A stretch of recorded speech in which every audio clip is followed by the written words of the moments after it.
Welcome to the Emotional Endurance Movement, where we chit-chat about how we're staying regulated in a very dysregulating world. Come along with us as we deal with life's messiness. I'm Laurie Sharp-Page. And I'm Crimson McDonald. And this week we're talking about... A lot of people will find that even discomfort becomes comforting after a while. It's like this idea of like coping with both the problems and the solutions in our life. Like, I think we often obsess about how we cope or how we deal with the problems, and that is really where our brain is focused, right? Right. We often reflect on this. Our brain is just naturally geared up to be more in that problem solving kind of mindset, and because of that, we can get resistant to solutions. Right. Just talking about the problem keeps us stuck talking about the problem, and sometimes we're getting, oh, what's the clinical term? Secondary gains. It's the idea that your behavior in some way, even if it is poor, is benefiting you. So a good example from human development is that oftentimes children and youth that engage in high-risk behavior are actually actively doing it for attention, because negative attention is better than no attention. Yep. Right? So even though their behavior is poor, they're getting some level of secondary gain from it. And I think a lot of us get secondary gain from just staying focused on the problem. Oh, absolutely. I mean, since we started working together in this space around emotional well-being, workplace well-being, generational cycle breaking, I mean, the list goes on. The problem is discussed ad nauseum. Like, it is, and to be fair, I think there's a gain for people to talk about it. I mean, it's doing something for them, and sometimes like venting is a great.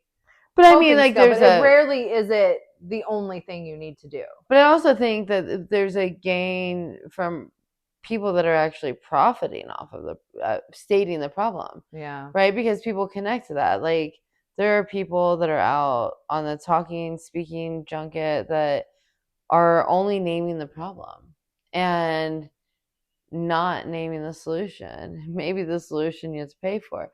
I don't, maybe that's the thing, but at the end of the day, I do think that there's an industry around talking about the problem. And unfortunately, when I try to figure out why we haven't found an industry that solves the problem, think about mental health crisis, right? That became like a huge thing about 15 years ago. Mental health, and now I can't say it's easy to get a therapist, but we have normalized therapy. There are pathways. It's been built into the system. Mm-hmm. Your insurance covers it now, and so this is another example of something that there's just no formal pathway to a solution. And I think a lot of people are either hesitant to talk about the reality that the solution is complicated. And it's also small.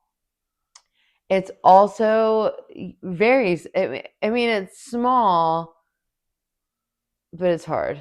It is. Well, I mean, because ultimately what we're telling people is that we're empowering them to say, you are responsible to do this. Like, you're responsible to figure out the unique way, the unique avenue, the unique thing that makes you tick to do this work, because we all need to stay emotionally regulated so that we can problem solve, because that's the other piece. I mean, humans are problem solvers, I believe, like in our human nature, right?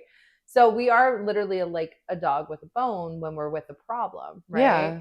But the solution part gets complicated because we all have our own agendas and things. Mm-hmm. And most people don't like to move out of a state of comfort to discomfort, right? Right. And a lot of people will find that even discomfort becomes comforting after a while. I am exhausted. I can't shut my brain off. I don't feel equipped to deal with any of this. And the truth is, I don't know how much longer I can keep this up. If thoughts like that sound familiar, you're not alone. Cope 365 is here to help you stop the spiral. using a simple, gamified approach that shows you how to cope in ways that actually work. You can stop lashing out, shutting down, or just pretending you're fine while you suffer in silence, and instead learn to regulate, recover, and keep going without burning out or losing your relationships or yourself. Cope 365 is here to help you fortify what matters most, your capacity to endure, so that stress doesn't steal your joy, your health, or your future. Go to cope365.com and enter promo code EMM for 30% off of any of our packages. So we had to take a little break All right. because production went down. How do you cope with production? Right. You know, the activity of building something in your life, like a video segment. Right. So what we were saying is it is hilarious how, like, okay, my son comes in. We have this massive, like, we broke. It's not massive, but we have some, like, we're bootstrapping. we're bootstrapping. Different words, same meaning. So, it's true. So, but we have like a light ring and cameras and what you need at the minimum to We're do equipped. this. Yeah. I mean, We're equipped.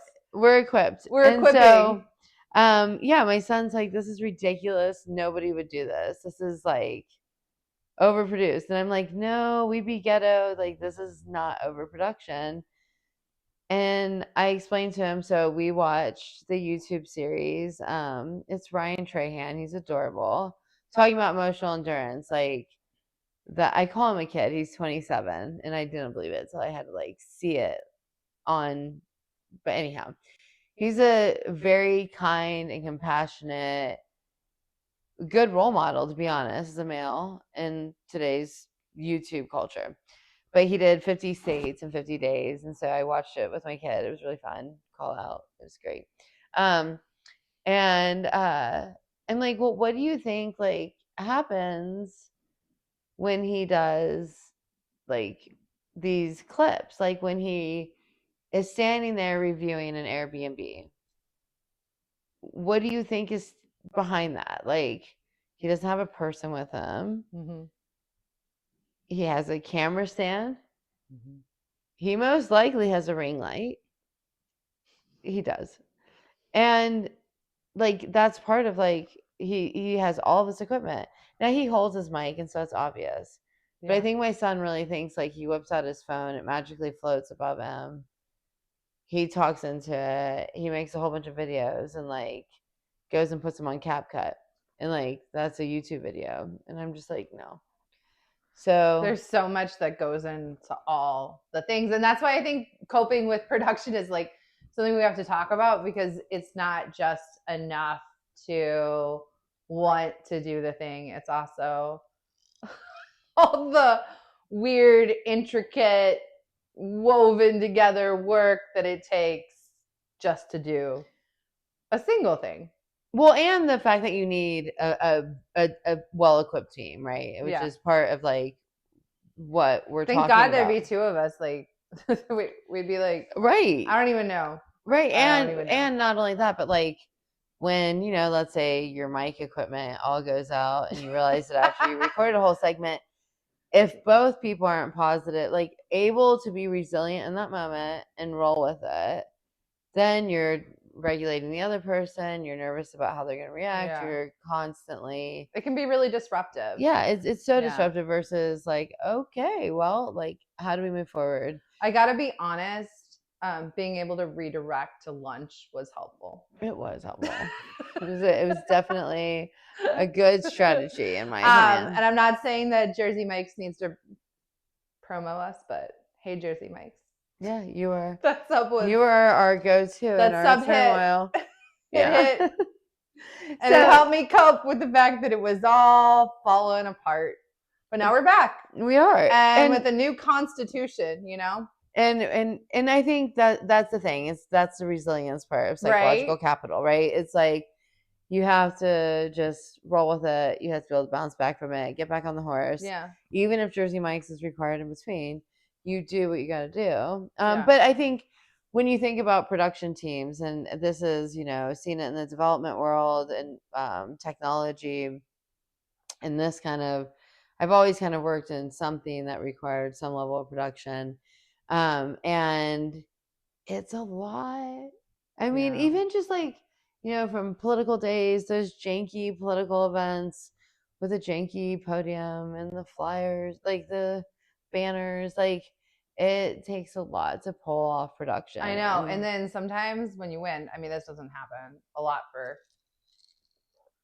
anyway, but there's confetti, there's sometimes, I mean, not for me often, but yeah, that's but what I I was trying think to allude to is like, that's, that would be an example of something good happened that then you'd have to figure out how to integrate the confetti. Oh, It'd be another yes. thing, right? Right. Would you have any number of things into that? All that to say, like, creating anything in life is messy, right? I think that's what anyone that does production style work, it is. I mean, whether it's development, I remember like in grad school doing statistical modeling, like you would like wait 5 hours and find out you forgot like one thing and like a M dash. When you say statistical modeling, it does something. Did you tune out? Yeah, like my brain was just like, no.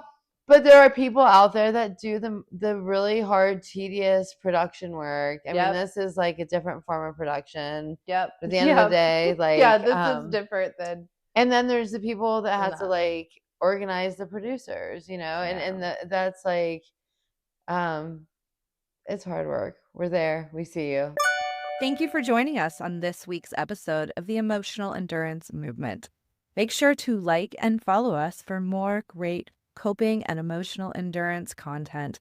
And remember, you're not alone. We'd love to hear from you. Check out the show notes and let us know how you're coping, what you're coping with, and how we can support you.